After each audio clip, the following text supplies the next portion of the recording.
All right.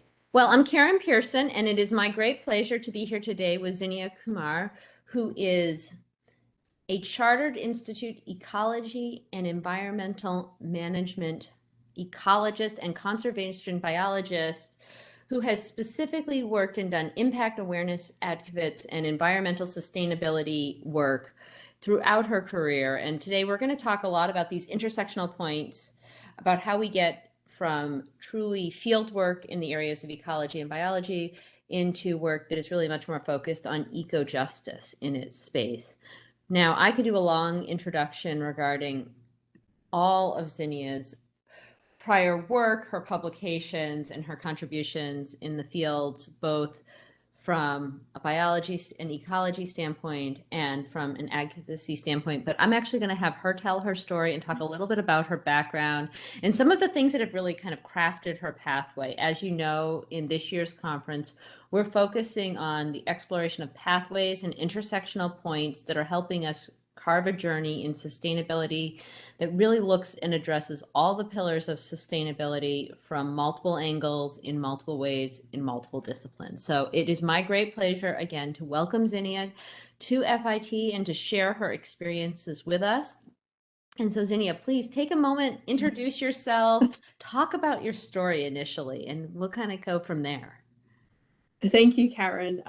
So I don't know where to start because I do so many different things. But I guess when I was younger, I was always really obsessed with the environment, and I read every book in the library related to birds and the environment. And I guess I come from 5 generations of farmers as well, so I kind of always had this natural instinct with nature. And I think it was David Attenborough actually that really sparked my interest in this field with his conservation work, but also, the naturalist work that he was doing. And I suppose I just developed this feeling where I wanted to speak up for and help what couldn't be helped itself. So, for example, animals that weren't being protected, places that needed to be saved. And at the time when I was growing up, there was so much information about degradation that was happening on Earth. So it was something I really genuinely felt connected to. So it was something I felt very passionate about. So I went to uni. I did an ecology degree. I've become a chartered ecologist in that space, and I worked as a conservation biologist in Australia. So I'd spend 1 to 2 months in these remote locations tracking birds and penguins and that kind of thing. And it was just something I really, really enjoyed because you could see the impact that you were doing in those spaces. And I guess one of the things Karen and I were talking about previously was eco justice and how this kind of comes into it. So, with some of the work that I was doing, you'd realize that there's an equal and opposite reaction to everything that you do. So, I guess as humans, we kind of think of ourselves in a human centric bubble that's really separated from the natural world. And so, when I was working on one of these remote islands, which was so far away from any, I guess, civilization, and the only people allowed on the island were researchers, that you could really see the impact our choices make far away. So, for example, I was doing a field survey on Bowen Island.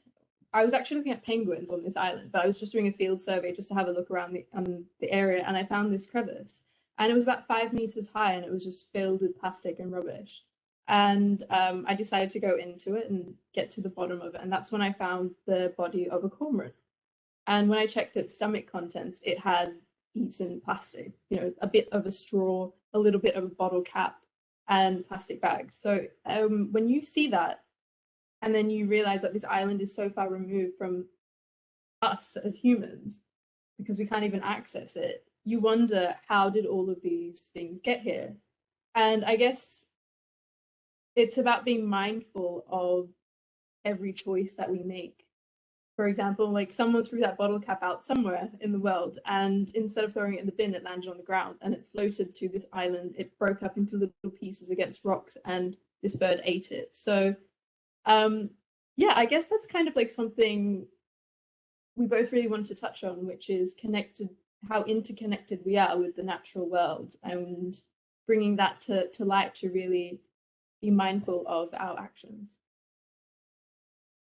Yeah, I think that idea that, everything does have an equal and opposite reaction, and we don't always see these reactions. You happen to have that opportunity to really impact or see the impact that plastics have environmentally on all of the aquatic based species and everything really in the hydrosphere at that level. But we often don't think of it because we think of these places as being kind of pure and Mhm. quiet and untouched in many cases. And from an outward perspective, they are untouched from a development standpoint, from things that are associated with industrialization, but they're incredibly touched by everything I just forementioned because it travels there as we have tides and ocean currents, and animals pick pieces up and drop pieces and things float in. And as we all know, garbage floats all over the world and is dumped in a variety of ways that is not necessarily environmentally sound. Um, and a cormorant is not typically a bird we think of as a food source, but this could have just as easily been an animal to which is often considered to be a food source in many cultures. And that's really, I think, impactful. And these are big pieces of plastic that you see, not like the microplastics that we talk about in many other cases. In any of your fieldwork, did you actually see a direct impact of microplastics, or was that something that wasn't as kind of prevalent or visible as maybe the word I'd love to say? In terms of the microplastics, that was not something I was working on, but I had a friend who was a researcher in the field, and she would find microplastics that was ingested from a human who ate fish in the Pacific, and that microplastic ended up in the stomach of a human. So it's kind of like we don't even realize how much these microplastics affect the world around us as well, but us as well. Like we all have microplastics inside ourselves, and to think of that is kind of revolting in a way where you're sort of like, okay, this is what we're doing to, I guess, the entire system that we live in. I think that speaks really volumes to the connectivity of all of these items, that we don't get to really think in a vacuum about this. And I think part of what's so important about our conversations here today, and also other places within our conference, is really looking at all of these connection points, to realize that what we create with and how we dispose of what we create with, or how we manage that, the whole entire product life cycle has great impact on all of us, even in ways where we can intend to be so mindful and still end up with these toxins or poisons that have really impacted our space. And maybe you could speak a little bit more to, kind of how you kind of had this transitional time between you truly doing field work, actually really out in the field. I love in ecology, we talk about field work and it's really actually in the field. I'm a chemist, and so when we talk about field or experimental work, it's typically in a laboratory. But in this case, you are truly out in the field doing this work. How did you kind of bridge that transitional gap to really spending much more time speaking about these causes and trying to gain awareness? Really starting in the end, I think we'll spin that after a little bit and talk a little bit more about how we created these pathways to education as well. I guess there's two parts to this story. So the first part was when, as I was working out in the field, what I realized was a lot of projects were not being funded by government or research bodies at the time. And I think as ecologists and scientists, we sometimes think of corporate funding as the enemy. And, we had these projects which were being funded by oil and gas and mining. But I guess they were creating a net positive in these spaces where it was sort of like,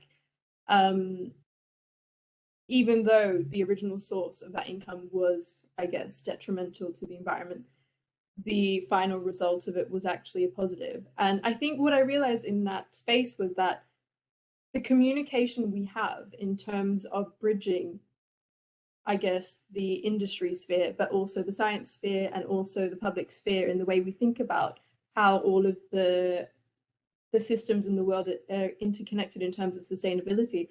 It was quite lacking. For example, it's quite hard to describe to someone an oil and gas company funding an ecology project and why that's a good thing, because naturally we think, okay, we need to cancel that company, like why are we even taking that money? And I think everyone has the opportunity to change and everything can change. And I feel like the conversation of sustainability needed to move towards something that was more inclusive, because I always felt like it was quite exclusive when I was growing up. Like I was always told what I was doing wrong, what everyone else was doing wrong, how we kind of weren't doing stuff that was good enough. And there weren't many solutions of how we could change. And I guess most people don't really feel like they belong in that conversation as well. So by changing that into a positive space where people feel like they can contribute to the discussion and they are allowed to make incremental changes over time and not, I suppose, get cancelled, it kind of gives people the opportunity to feel engaged as well to the conversation. And I personally feel like if you can engage masses of people, you can create a movement. And once we create a movement, we have this wonderful community that will push naturally for changes in sustainability. And when I say sustainability, I don't just mean fashion, I mean tech across all industry in the world as well, and through governments. I think one of the things that needs to happen is governments need to really create laws where they can kind of really push agendas as well. But that's, I guess, another topic for this. But anyway, so I realized there was this gap of information, and a lot of the information that we had was quite from a very exclusive negative perspective, and all the information being disseminated in the world was from authority figures and science figures, as Karen was mentioning earlier. So it always felt like, okay, this is the only place we can get information.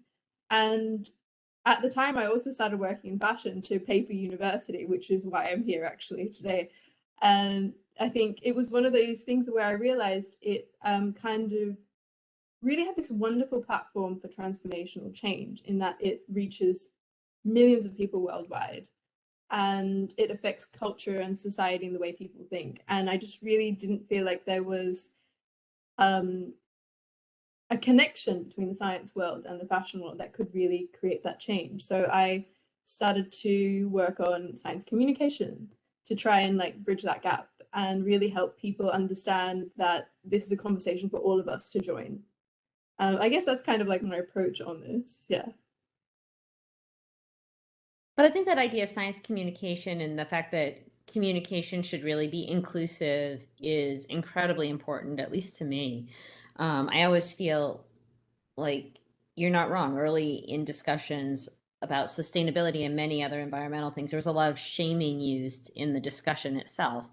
And in the end, small incremental changes, and some of those changes are about how behavioral changes, other changes are about educating yourself and providing space for that education to happen, really create a great series of both contribution and empowerment around these pillars of sustainability, which are not one-dimensional at all. I think, fashion as a vehicle and as a platform for some of these discussions actually provides almost, if you really kind of step back and think about fashion, it's really something that embodies and embeds all of the principles of sustainability, because it touches all of them. Because we create textiles from fibers, which come from farmers. We're talking about life cycle. We're talking about things that connect socially, economically to communities. We're talking about the development of technology. We're using these, technology is embedded in the creation of textiles, regardless of whether it's a natural textile or a synthetic textile, right? We have massive work and technology and engineering that goes into spinning and the actual creation of a textile to then design and create a garment from. And then we have consumers, and we have all of these different portions, and that's part of where we get to work that we can explore. And you're right, we could talk about all of that for hours. We won't focus on that today, but there's much work globally now and attention to this discussion regarding circularity and inclusion and looking at all of these different points. The Ellen MacArthur Foundation does much work in this space. We can find many other examples of groups that are really looking to make all of the connections that you speak of. I think it would be really exciting to talk a little bit more about education and communication as a pathway to empowerment. And I think when I think of empowerment in this space, I think of it as a vehicle for change, but I also think of it as a real engagement tool. Because I think part of what you're talking about here is really about how we are engaging people who at all different phases of their lives, from being young children to being adults to being professionals to being leaders in their specific fields and industries. So yeah. So I guess my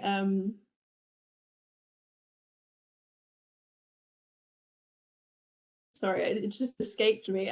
You were talking about how communication and engagement kind of creates this like type of Yeah, how this idea connection. of communication and engagement really creates, I'm going to call it a vehicle or an empowerment space for people to contribute and to learn. And I know you've talked a lot about that in much of your work, so I'd love to hear a little bit more about that idea of some of these vehicles for empowerment.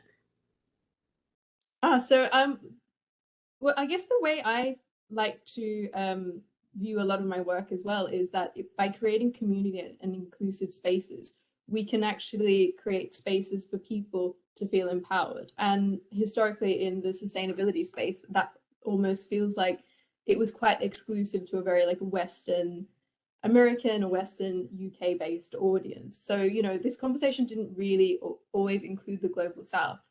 And there has been like, I guess, a conversation that's been growing, particularly in South Asia, about obviously one of the issues is obviously workers' rights in terms of fashion and the space that it exists in. And I guess the reason is because people see themselves reflected as well in all of these issues. And when that's disconnected, that sense of community is kind of lost. And by creating engagement with all of these issues where people feel like there's injustice, if that makes sense, they really find a way to connect with how that they can create that community. So in terms of community and engagement, I think what's really important is really connecting people and how they feel in the space of sustainability. Because if they don't feel connected to the story and the history of what they're talking about, they feel excluded. And when people feel excluded, they don't feel like they can take action on issues. And by creating engagement also in countries and places where people haven't always focused on. In India, for example, which has historically been, I guess, depicted as a lot of poverty porn and that kind of thing in the West. When the local people would see that, they would kind of disconnect to that imagery being shown because it didn't reflect the way that they saw themselves in their community. So I feel like engagement and community is so interconnected with identity, but also belonging. And without identity and belonging, and I guess a space where people feel safe enough to speak about what they want to speak about, you really don't have that connection. And I think it's really wonderful what's happening in the world now because people can generate their own press, but also they can create conversations within their community and really create their own content. So I feel like that's also really helping to push this movement forward, but in different ways. So it's not like there's one homogenous movement or one homogenous idea that everyone prescribes. Everyone has slightly different visions and ways of viewing this. Oh, I definitely could not agree more. And I actually think that space of connection and connection communities and empowerment to those communities to really feel like they have a voice and voice for things that are very important to them. Historically in terms of their trade or their personal environment, and having those be part of the story is really important. And I'm actually going to connect that back in my mind, kind of noted that the importance of what you're speaking of really also connects to the power that policy and global policy and policy and kind of agreements that come out of bigger conglomerates that include not just a single country or a single state or even a single town, that are much bigger. They are really global-based initiatives that provide space in these connection points and places for community and discussion and learning, really, I think, are shifting this. And I think when they come up with kind of big, kind of lofty goals and targets, it provides something that we can all work toward in a variety of different ways. We talked a bit about this previously, which is much of my work is about the empowerment and creation of learning content that specifically kind of engages women in some of these topics and these fields, and does so in a way that they don't leave. Because in the sciences, outside of sustainability, it's not about a sustainability component, but we see a lot of women who leave the scientific disciplines for a variety of reasons, or they don't persist in their studies when they had shown early bit. And much kind of connects to that is this need for problem-based learning. And what I have found in much of my work is that sustainability, and the look at some of these initiatives that do have components that are very social, much about social justice, eco-justice. They're about the economics, they're about impact, they're about worker rights, they're about rights of every person across the way. People can really get behind thinking about big solutions that have big scientific components to them, but they're not solely scientific. And it turns out to be a great vehicle to increase scientific literacy and scientific knowledge in an incredibly powerful and meaningful way. And what I keep seeing are people who don't define themselves in one space, but really are making and offering great solutions and pathways that are almost unimaginable if you only looked at it through the lens of a very specific or narrow discipline. So I think much of this connection of different cultures and different groups and having the table include those is incredibly important. I mean, I can't even, I could almost pause without saying anything else about that. It's, to me, it's imperative. And I feel like I agree with you. I feel like the most change that happens is at intersection of disciplines, and that's where, you know, real transformative change happens in our world. It's when you combine disciplines together, when you combine different fields, different ways of thinking, and really approach an old problem in a new way. And I think the conversations that are happening right now in the space, as well as all of the different voices that can contribute to it, really helps to move this movement forward, but also really helps to connect to people in a different way in terms of how they can contribute, but also connect to this movement with what they have and their background, and I guess really belong. It's creating this wonderful global community of change. I actually couldn't agree more. It is about a global community to change. It's also about a global community that is about meeting you where you are and learning from the past and utilizing much of that to inform kind of, I'm going to call it the present, and then hopefully create that pathway to the future that is done in a different way. I mean, much of this work and much of this global effort, we cannot kind of escape this conversation without stepping back and saying everything we've just talked about really connects to the Sustainable Development Goals. And within the Sustainable Development Goals, there are very specific goals that are attached to education and empowerment, in addition to bigger environmental goals that kind of go towards addressing some of these climate change things that we think of from a science perspective. But I think what's so special about the Sustainable Development Goals is they're much more holistic than that. And they are about this creating this idea of community and empowerment and figuring out how to change kind of some of the injustice that we have seen globally in a variety of ways, in a variety of different areas, and connecting that to the environment, connecting it to areas of representation. I mean, we can't almost say enough about that. Now, yeah, no, go. I was going to say, no, I totally agree with you, because the only way to tackle this is with all the different areas that exist in the Sustainable Development Goals, because by tackling education, you increase knowledge. By tackling water supply, or tackling main issues that I guess we don't think about when we think of sustainability. We don't think about education. We think about, oh, we need to save that tree or things like that. So it's like, it really helps us to, I guess it goes back to this idea of eco-justice, to create this holistic view and this holistic way of creating an interconnected image of how we can solve the issue. Yeah, I love this idea of the interconnected image and looking at it intersectionally in that space and not just from a single lens. I think the idea that we need to kind of address some of these challenges with a much broader lens is really key, I think, to hopefully our success, and realizing that every time we make a change or we do something actionable, it has a good impact. Does it solve all of the problems? Not today. We haven't addressed all 9 of our planetary boundaries today. We can't do that quite so quickly. But really small, simple changes that are made by individual people on a daily basis have big impact in a much more holistic standpoint. And I think that needs to be celebrated, and we need to create communication to encourage and support those efforts as we go.